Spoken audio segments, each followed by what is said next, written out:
Heart attack হলে যমরাজের সাথে ডাক্তারবাবুদের এবং পেশেন্টের একটা বক্সিং ম্যাচ চলে। কোনো কোনো সময় তো এরকম হয় যে আপনার মনে হয় যে ম্যাচটা আপনি হেরেই গেছেন, তারপর হঠাৎ করে দেখুন এই কি লাস্ট রাউন্ডে আমি জিতে গেলাম, মিরাকেল। তা একটা ঘটনা আপনাদেরকে বলি। পেশেন্ট বেরিয়েছে বসিরহাট বলে একটা ডিস্ট্রিক্ট থেকে, হসপিটাল থেকে বেরিয়ে আসছে, মাঝপথে অ্যাম্বুলেন্স ড্রাইভার আমাকে ফোন করলেন, ডাক্তারবাবু ছেড়ে দিন, আমরা পেশেন্টটাকে মনে হয় পেশেন্ট আর নেই। বাড়ির লোকের কান্নাকাটির আওয়াজ আমি ফোনে শুনতে পাচ্ছি। আমরা আর কি করা যায়, ঠিক আছে তাহলে এত দূর আসবেন কেন, বাড়ি চলে যান। তার ঠিক আধ ঘন্টা 20 মিনিট মধ্যে আবার অ্যাম্বুলেন্স ড্রাইভার ফোন করলেন, স্যার আমি বাড়ি ফেরতই নিয়ে যাচ্ছিলাম, বৃষ্টির মধ্যে গাড্ডাগুটি দেখতে না পেয়ে দুম করে একটা গাধার মধ্যে গাড়িটা পড়লো, আর দেখলাম পেশেন্টের মুখ থেকে একটা দীর্ঘ নিঃশ্বাস বেরোলো, তারপরে নাকি ও আবার উঠে বসেছে। আমরা কে কি রে, তুই ভালো করে দেখ মরা না ভূত? বলে না ডাক্তারবাবু, আমার তো 15 বছর এক্সপিরিয়েন্স গাড়ি চালানোর, আমি কিন্তু ভূত না, একটা মানুষ, ও বেঁচে আছে। আমরা তুই ভালো করে দেখে নে।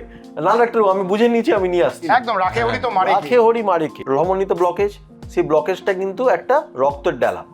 তার জন্য কি হচ্ছে, রক্ত হার্ট অব্দি পৌঁছাচ্ছে না, হার্ট রক্ত না পেয়ে খাওয়ার না পেয়ে বেচারা বেহোশ হয়ে পড়ে রয়েছে, পাম্প করছে না, মনে হলো মানুষটি মরে গেছে। যেই গাড্ডাতে ধাক্কা লাগলো সেই মানুষটা জাট পড়লো, ওই ব্লাড ক্লটটা ছিটকে নিচে চলে গেল।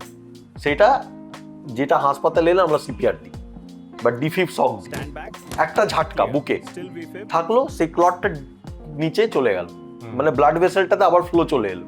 যেই ফ্লো চলে এলো, হৃৎপিণ্ড আবার মাংসপিণ্ড সেগুলো রক্ত পেলো, এবং রক্ত পেয়ে আবার তরতাজা হয়ে সে পাম্প করার সময়টুকু পেয়ে গেল।